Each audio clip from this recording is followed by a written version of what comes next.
me oprime cada dia o cuidado de todas as igrejas. Amém. Para 2 Coríntios 12, de 7 a 10. Para quem que não exaltasse pela excelência das revelações, foi-me dado um espinho na carne, a saber, o mensageiro de Satanás, para me esbofetear, a fim de me não exaltar. Acerca de qual 3 vezes orei ao Senhor para que me desviasse de mim. E disse-me, a minha graça te basta, porque o meu poder se aperfeiçoa na fraqueza de boa vontade.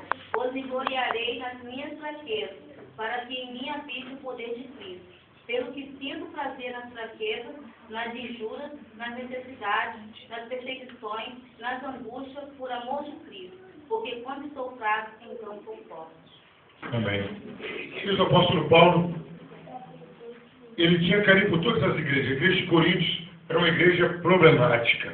Era uma igreja que era tudo para dar certo, porque ela foi criada no sistema de colegiados. O que seria isso, pastor? Não havia um líder em Coríntios. Eram 5 ou 6 líderes. Então eram, vamos supor, hoje em dia, seriam 6 pastores presidentes numa igreja. Então tudo que eles iam decidir, eles decidiam numa reunião. Só que tem que era a igreja mais problemática que tinha. Era uma igreja espiritual, uma igreja que dificilmente não tinha um membro que não tinha algum tipo de dom, e falava em línguas, em mistério. Só que era uma igreja infantil espiritualmente. E na segunda carta de Paulo aos Coríntios, ele responde algumas afrontas. Alguns crentes, que talvez foram até ganhos por ele mesmo, por Paulo, começaram a questionar o apostolado de Paulo. Começaram a questionar se Paulo era profeta mesmo ou não. Porque, segundo alguns historiadores, havia alguns pré-requisitos para alguém ser apóstolo. Primeiro, ter aprendido direto de Jesus. Paulo não viveu na época de Jesus. Segundo, ter visto Jesus depois de ressurreto.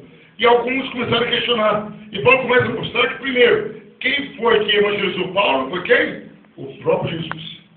O próprio Jesus aparece para Paulo e fala, porque está me perseguindo. Ali Paulo se converte. E aí nós vamos ver várias vezes que quando ele fala aos Coríntios, ele fala o que eu recebi do Senhor, porque eu aprendi do Senhor. Paulo enfatiza que o que ele sabe na nova visão do cristianismo, ele aprendeu direto de Jesus. E chega nesse momento aqui, no final da carta aos Coríntios, algumas pessoas começam a se gloriar, falando que fizeram, que aconteceram, que são, que quiseram de ser, e Paulo faz uma lista. É quando ele fala, vocês são descendentes de Abraão, eu também sou. Vocês são de Israel, eu também sou de Israel. Vocês são hebreus, eu também sou hebreu. E Paulo começa a mostrar algumas coisas ali. E ele fala, vocês querem falar então de carne para carne? Então vamos falar de carne para carne. Vocês sofreram humilhação, eu também sofri. Vocês levaram tapa no rosto, eu também levei tapa no rosto.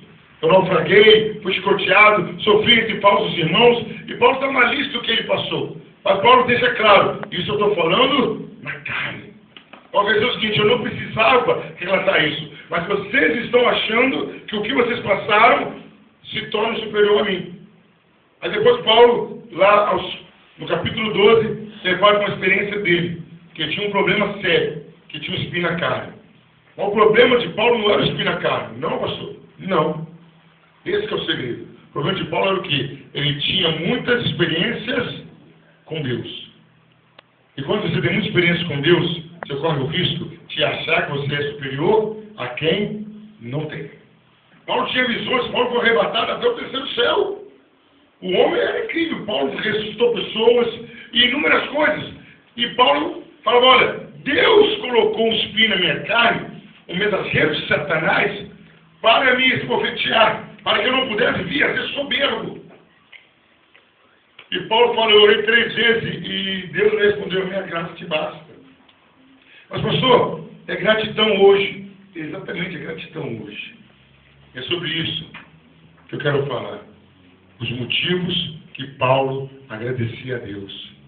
Os motivos que nós temos que agradecer a Deus. Paulo agradece a Deus primeiro pelos maus momentos. Queridos, imagina você naufragar 3 vezes. 3 vezes. E uma das vezes que ele naufragou, na hora que reuniu o povo para acender uma fogueira, ele pegou alguns grampetos. O que aconteceu, igreja? Uma cobra prendeu na mão dele. Os nativos da cobra, ele falaram ainda, ó, esse aí é amaldiçoado. Naufragou e uma cobra picou ele ainda. E aí o que aconteceu? O homem não morreu. Tudo estava esperando Paulo inchar e morrer. Aí quando ele não morreu, trouxeram todo mundo, Paulo orou e Deus curou todo mundo. Então, queridos, Paulo começa a falar, olha, eu passei por tudo isso. Paulo agradece a Deus. Paulo não fala isso em tom de murmuração. É em tom de murmuração, igreja? Não. Paulo fala isso reclamando? Paulo fala isso, poxa, João não passou por isso. Nossa, Pedro não passou por isso. Tiago não passou por isso. Mateus não passou por isso. Não, Paulo não se compara aos outros. Paulo fala isso como se fosse um privilégio para ele sofrer por Cristo. Primeira coisa que a gente aprende com Paulo, ele agradece pelos maus momentos. Ele agradece porque ele foi ferido no rosto, Deus levou um tapa no rosto. Imagina você levou um tapa no rosto a Jesus, obrigado pelo tapa. Rapaz, tem que falar, Jesus, obrigado pelo tapa, mas vou correr gritar, Jesus. Paulo agradece a Deus pelos momentos difíceis. E Paulo começa a nos ensinar isso. Primeiro, agradeça a Deus pelas coisas complicadas que você está passando. Agradeça a Deus porque os problemas não param. Agradeça a Deus porque você, quando se compara a outra pessoa, você sofre mais que as outras pessoas, aparentemente. Paulo agradece a Deus por isso. Paulo faz um relato do que ele passou, mas na ideia de gratidão. Paulo também agradece a Deus, aí no capítulo 12, pela sua fraqueza. E Paulo nos ensina uma coisa interessante, que talvez a gente fala superficialmente. Paulo fala, olha, eu me glorio, eu me alegro quando eu estou fraco. Quando eu estou tropeçando, quando eu estou desanimando, quando eu não consigo ler a Bíblia direito, quando eu não consigo orar direito, que isso, pastor Paulo se alegrava? Eu falo, me alegro, porque quando o meu poder, a minha força humana começa a diminuir, é sinal que o poder de Deus começa a aumentar na minha vida. É quando as minhas limitações, quando eu estou ficando debilitado, quando eu não consigo correr como eu gostaria de correr, quando eu não consigo fazer o que eu gostaria de fazer para a obra de Deus, quando isso começa a ficar forte, eu começo a me alegrar, porque eu sei que é a hora que Deus vai entrar com providência. Paulo agradece a Deus pelos momentos ruins, Paulo agradece a Deus pelas suas fraquezas. Queridos, você tem que estar num patamar espiritual acima da média.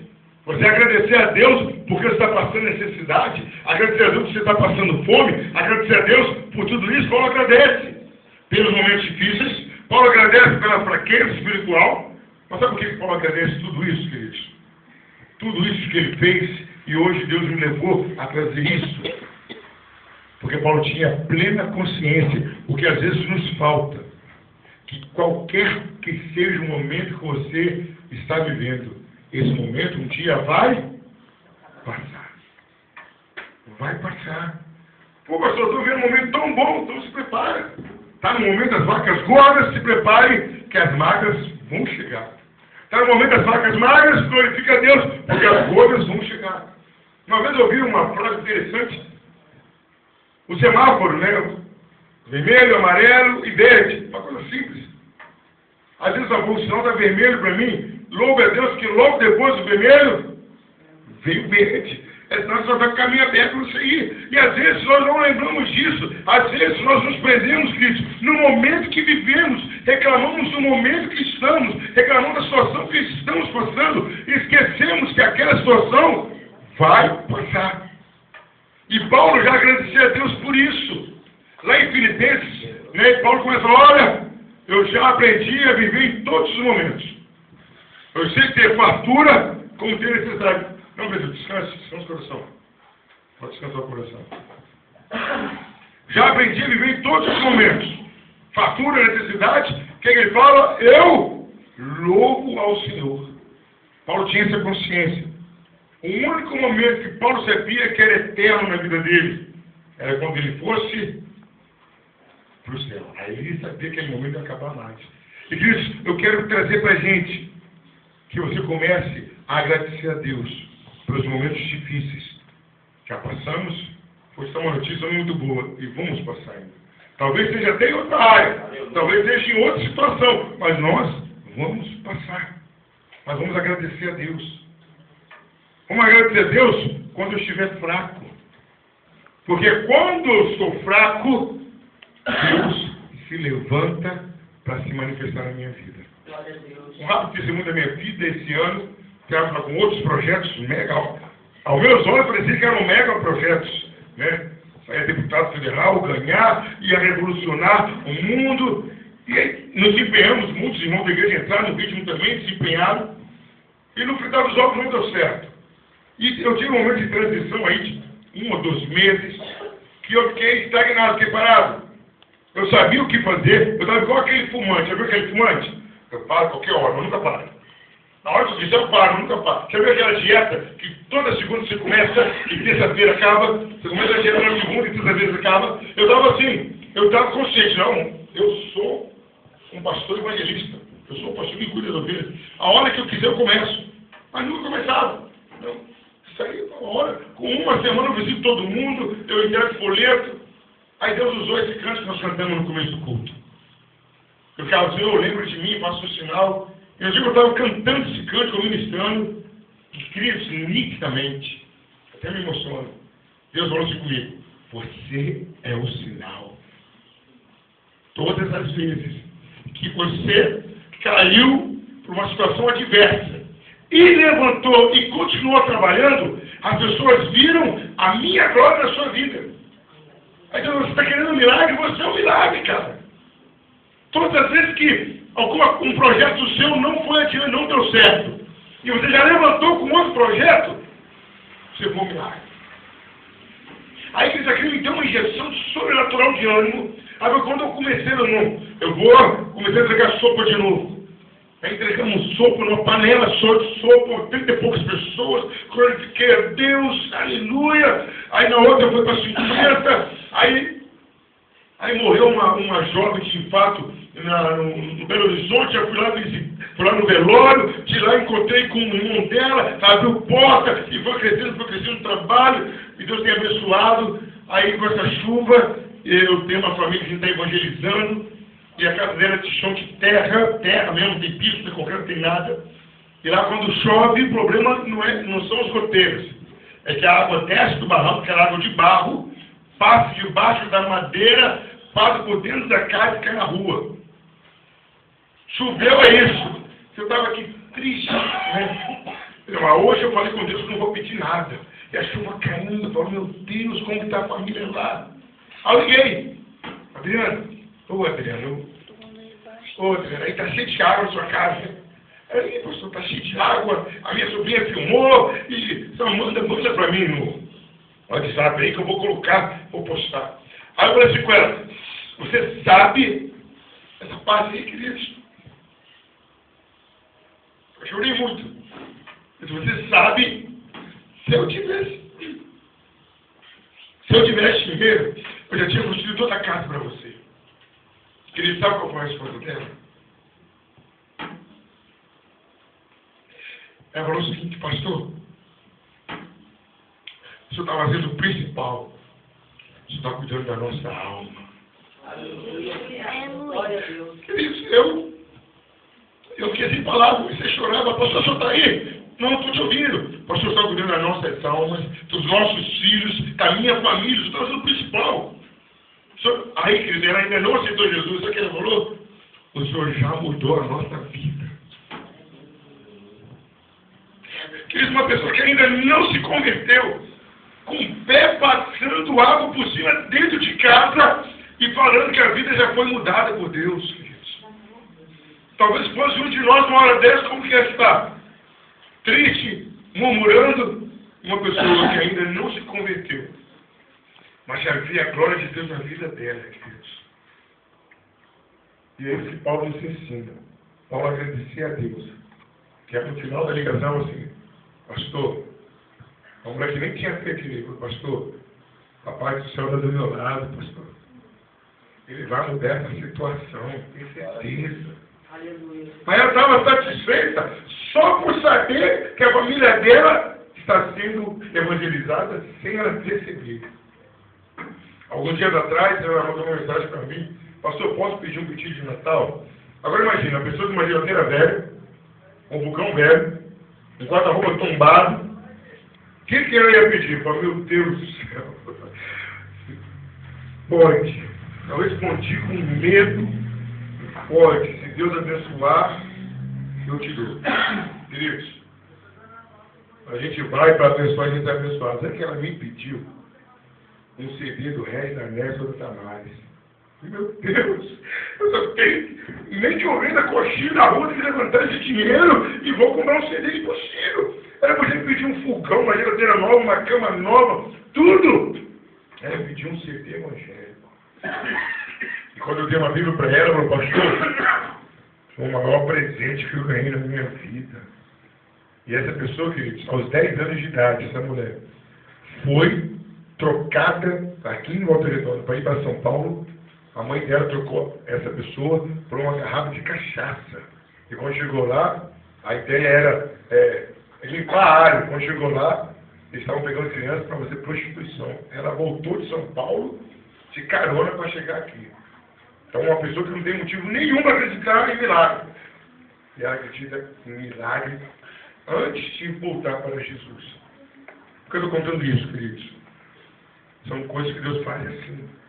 Do nada Ele te dá uma força sobrenatural. Sem você ter nada. Às vezes nós estamos esperando um grande milagre, não é isso? Não, se eu faço um grande milagre, eu sou rei. Você é um milagre, cara. Você é um milagre, olha para a sua vida. Você é um milagre, olha o que vai ter acontecido com você já. Olha para a sua família. Não é isso assim, o senhor olha para a sua família. Olha a sua família, não, o senhor me dá um milagre, você é um milagre, cara. Você é um milagre. Eu investi pesado na salvação da sua vida, nos seus livramentos, na sua libertação. Você é um milagre. Queridos, temos que agradecer a Deus, porque já passamos por muitos momentos bons e ruins. Já passamos. Estamos hoje aqui. Olhando para a família da Célia, a Flavinha quando chegou aqui, né, paixão?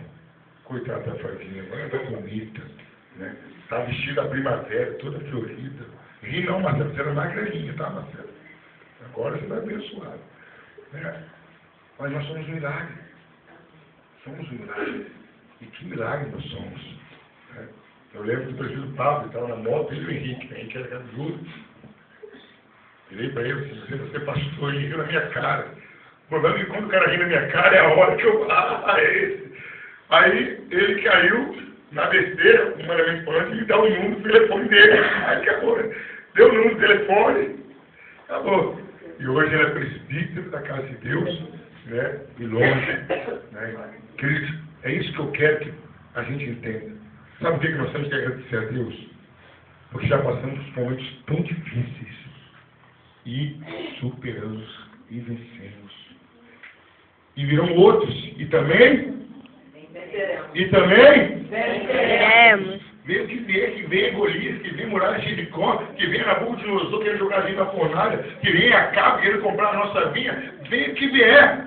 Nós vamos vencer, porque maior o que está em nós do que o que está no mundo. Só que a gente tem que entender o seguinte, nós temos que vencer não é só o Golias, temos que vencer Jezabel, amém, igreja? Amém. Temos que vencer Dalila, amém, igreja? Essa turma toda que tem que vencer. Não são só os gigantes, os leões das fornalhas. Até aquilo que vem de uma forma simples, sutil, nós temos que vencer. É por isso que nós temos que agradecer a Deus. Porque eu já venci e ainda vou vencer. Aí nós vamos chegar, se você lembrar, lembra disso na hora da sua morte, hein? Não vai esquecer não, hein? O Uri, você vai morrer, não vai morrer não?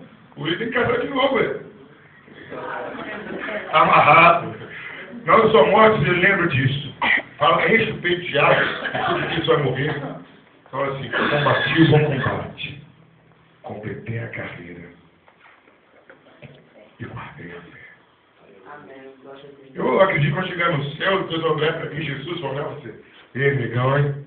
Se não fosse por mim, você está enrolado. Jesus, ainda bem que o senhor me larga, Jesus, já dá uma correria. Aí ele vai falar, você, vem cá, me dá um abraço aqui. Que você chega primeiro do que eu, que depois de abraçar Jesus é difícil largar aquele homem. Rapaz, eu fico ansioso o dia que eu encontrar com Jesus. Pastor, o senhor ama pastor? Amo todo mundo. Amo o Índio, amo o Elias. Mas Jesus me chamar, eu falo, não, pode cair, tá? Pode ficar com a picanha de vocês, à vontade. Isso é algo de... É por isso que nós temos que agradecer. Porque nós já passamos por muitos momentos difíceis e vencemos. Agradecer a Deus, vamos ser sinceros, tivemos momentos de fraqueza espiritual, não tivemos. Eu tive muita vontade de largar o ministério. Nossa, meu Jesus, cuidado com isso é muito difícil.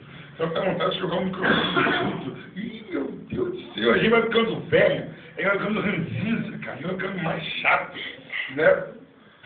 Domingo, eu entrei aqui, Jesus, não vou nem olhar o público. Se eu olhar o público, eu não prego. Por quê, pastor? Era a gente começando a hora do louvor, eu levantando, Jesus, não vou ficar nem olhar. Se eu ficar olhando o público, eu não vou pregar. Aí, às vezes eu pregava porque ele está chicotado. Aí ficava ali. Mas o que entra de gente naquela salinha, meu Deus, ele parece até postinho, 24 horas, rapaz. O que entra de gente ali, meu Deus do céu. Aí ficava ali, não. E, gente, a gente vai ficando velho, vai ficando mais chato, gente. Eu tenho que tomar um remédio para retroceder a idade. Aí levanta um, vai começar com onda, fala, meu Deus, não me dá poder não, senão eu mando fogo naquele irmão de agora. E aí o louvor, aquele louvor gostoso, o cara levanta, vai no banheiro, eu volto, meu Deus do céu, estou ficando maluco mesmo. Aí acontece uma coisa, aí eu fico lá no quartinho. Aí passa um, aí eu tô quietinho, aí pastor. Tá bom. Passou isso.